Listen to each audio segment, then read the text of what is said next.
It's a new day. It's your time to shine. Es-tu si fort que ça en physique-chimie?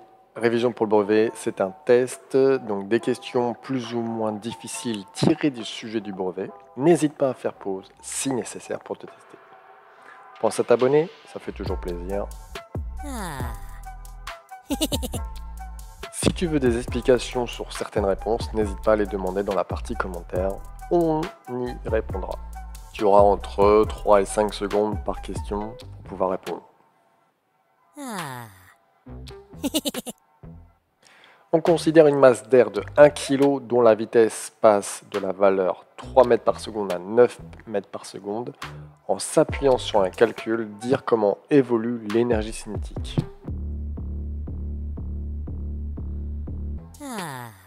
Donc, si la vitesse passe de 3 à 9, alors l'énergie cinétique sera multipliée par 9.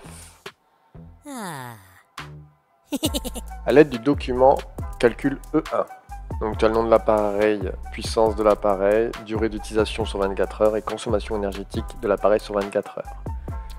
Le système de navigation, tu as 110 de puissance, utilisation pendant 20 heures, ça donne des wattheures 2200. Désalinisateur, 60 watts pendant 1 heure, ça fait 60. Et on te demande pour l'éclairage, tu as 20, 12, combien fait E1?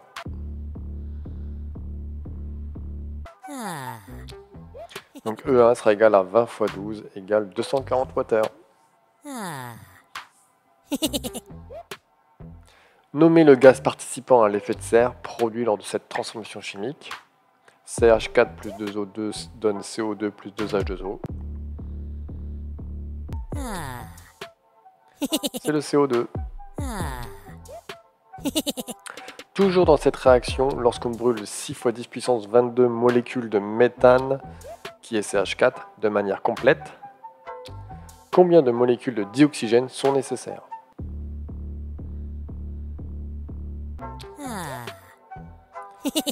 Il te faut 2 fois 6 fois 10 puissance 22, soit 1,2 fois 10 puissance 3.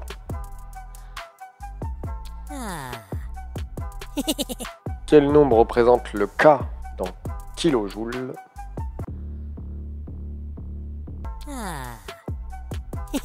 Le K est égal à 1000. Voici un détecteur de fumée optique. Tu as des légendes. Nommez la source primaire de lumière contenue dans un détecteur de fumée optique.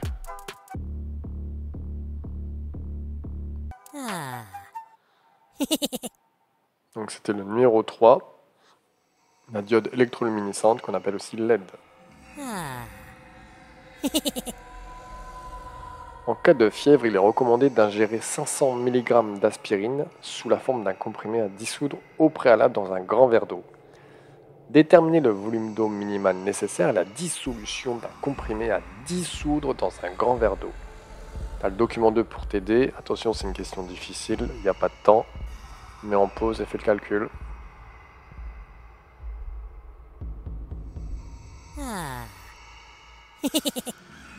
Tu trouveras un volume de 200 ml. Expliquez sans calcul l'évolution de l'énergie potentielle du skieur entre le point A et le point C.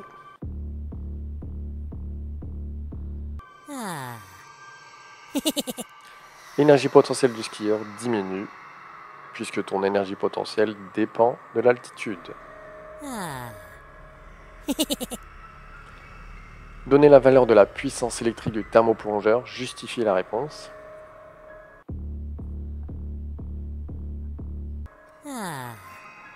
Tu as une puissance de 200 watts, c'était écrit sur l'étiquette. Pour préparer la solution d'alginate de sodium, on verse 8 g d'alginate de sodium solide dans 100 g d'eau et on mélange jusqu'à 10 solutions complètes. On mesure la masse petit m de la solution obtenue. On obtient m égale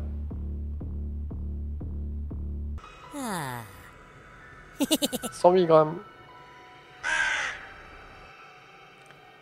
T'as une réaction?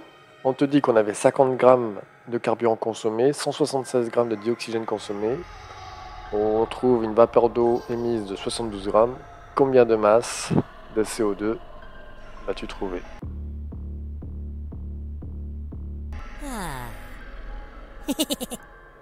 une masse de 154 grammes.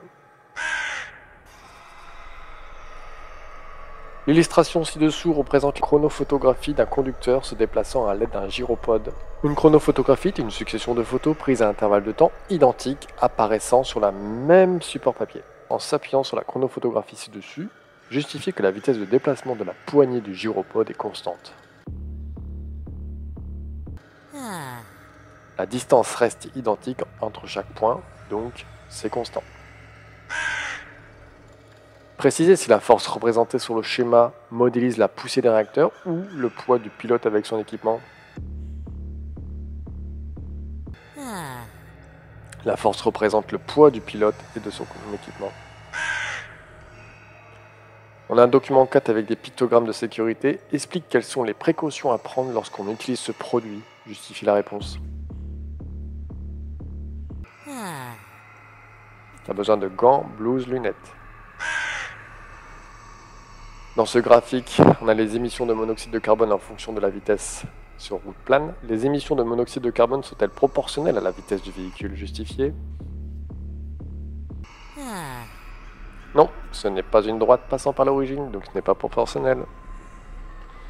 Un plongeur débutant a pour projet d'explorer les fonds sous-marins à un endroit donné. À l'aide d'un sonar, il mesure la durée T d'un aller-retour. Il obtient T égale 0,040 secondes. Sachant qu'un plongeur débutant n'est pas autorisé à plonger à plus de 20 mètres de profondeur, déterminez si cette plongée est autorisée ou non. Je te donne la vitesse des ultrasons, V égale à 1500 mètres par seconde, et un petit schéma de la situation.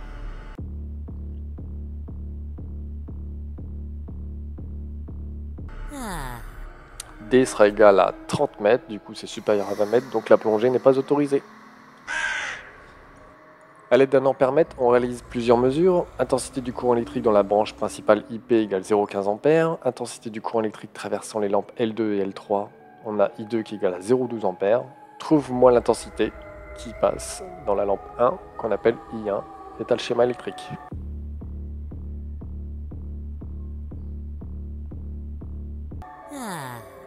I1 sera égal à 0,030 A, soit 30 mA. T'as la formule de l'énergie cinétique. Donne-moi les unités de toutes les grandeurs physiques de cette expression.